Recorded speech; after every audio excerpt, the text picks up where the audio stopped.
Sindh police के अॻूणे senior police officer Rao अनवार तरफ़ां बेनज़ीर भुट्टो क़त्ल केस बाबत अहम इंकशाफ कया विया आहिनि। राव अनवार एक इंटरव्यू में इंकशाफ कयो आहे त हुन बेनज़ीर भुट्टो के क़त्ल ते GIT रिपोर्ट ते सही इन करे कई हुई जो मथस तॾो के घर वज़ीर रहमान मलिक जो दबाव हो त क़त्ल में जनरल मुशर्रफ के मुलविस कयो वञे।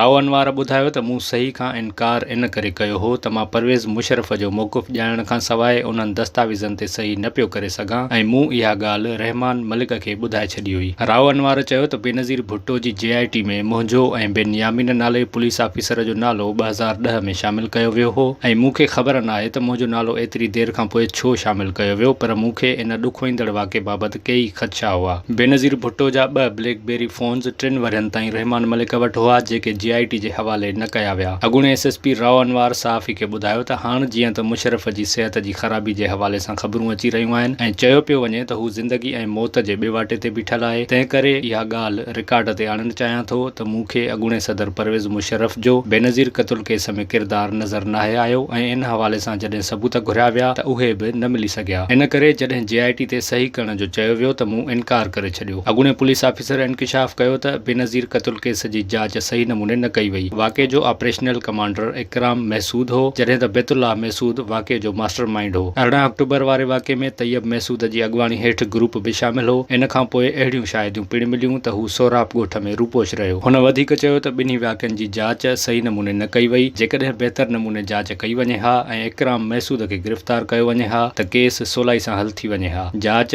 सही नमूने अॻिते न वधाई वई ऐं जीअं त कई शयूं लिकायूं पे वयूं, तंहिं करे मूं GIT ते साइन करण खां इनकार करे छॾियो। विज़िट कयो अवामी आवाज़ मीडिया ग्रुप जी वेबसाइट awamiawaz.pk